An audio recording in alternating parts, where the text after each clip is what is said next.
Hola chicos, ¿cómo están? Estamos en nuestra tercera clase de repaso en la que nosotros vamos a trabajar esta vez con compuestos ternarios. Tenemos a los ácidos y acá abajo voy a presentarles a las bases. Primeramente vamos con los ácidos. Recuerden que son compuestos ternarios que siguen la nomenclatura de los óxidos. Esto es hipo, oso, ico, perico y todas las terminaciones de los óxidos. Vamos a utilizar por atomicidad y por stock esta pequeña frase que dice el pico del pato y el oso de Tito. Bien, ¿cómo se forma un ácido? De la combinación de un óxido ácido más agua. Tenemos el óxido hipocloroso, que al agregarle agua forma el ácido hipocloroso. ¿Cómo se forma esto? Primero, fíjense que tienen un 1 acá. Lo que tienen que hacer es contar la cantidad de hidrógenos y pasar la cantidad del otro lado. La cantidad de cloro, en este caso del no metal, y pasarla. Y la cantidad que tengo de oxígenos tanto en el óxido como en el agua. Una vez que yo puse la cantidad de cada uno, que en este caso tenía 2 hidrógenos, 2 cloros y en total 2 oxígenos, al tener los 3 con valencia par, lo que hago es simplificar, ¿ok? Bien, si teníamos el óxido hipocloroso, tradicionalmente se va a pasar a llamar ácido hipocloroso. ¿Qué ocurre en atomicidad y stock? Como dije anteriormente, utilizamos la frase el pico del pato, el oso de Tito. Es complicado nombrar al ácido por esta cuestión. Tengo que prestar atención a la terminación del nombre tradicional. Si es oso, terminación oso, es el oso de Tito. Entonces voy a hacer monoxo. ¿Mono por qué? Porque acá abajo del oxígeno tengo un 1. Entonces voy a hacer monoxo clorito, porque el oso de Tito, de hidrógeno. Y por stock voy a hacer clorito 1 de hidrógeno. Clorito porque mantengo la terminación ito por el oso de Tito y 1 porque la valencia del real del cloro es 1. ¿Cómo la descubro? Porque si vuelvo al óxido me doy cuenta que ese 1 que está bajo del oxígeno en realidad es del cloro y el 2 que está bajo del cloro es del oxígeno. Bien, ¿qué otro ejemplo tenemos de esto? Tenemos el ejemplo del óxido sulfúrico, que cuando le agrego agua formo el ácido sulfúrico.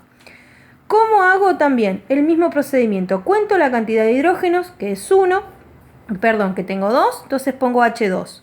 Azufres tengo uno solo, paso 1. Oxígenos, como tengo tanto oxígenos en el óxido como en el agua, sumo la cantidad de oxígenos y lo coloco que es 4. ¿Por qué les doy este ejemplo? Porque fíjense, 2, 1 y 4 no son cargas pares, entonces no puedo simplificar como en el caso del ácido hipocloroso. Lo nombro, si era óxido sulfúrico, lo nombro como ácido sulfúrico, ¿sí? Para nombrar por atomicidad digo tetra, porque el prefijo es tetra, ¿sí? De 4.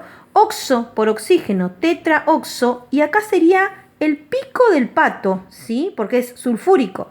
Sería tetraoxo sulfato de dihidrógeno. Y por stock sería sulfato 6, en este caso tengo carga 6, de hidrógeno.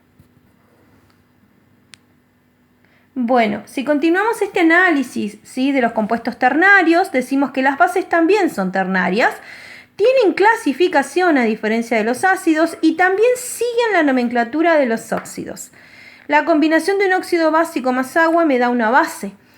La base es mucho más sencilla, ¿sí? De resolver, es decir, yo resuelvo o analizo al óxido de aluminio, que tengo como ejemplo, y cuando le agrego agua, no tengo que sumar los elementos como en el ácido. Sencillamente, las bases se caracterizan por tener un grupo hidroxilo. El OH con el paréntesis es una señal de que estoy en presencia de una base o de un hidróxido.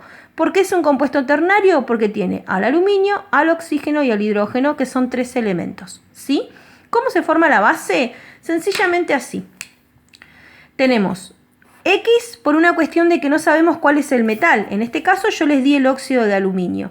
Y luego tenemos OH, porque es el grupo que va a caracterizar a las bases siempre.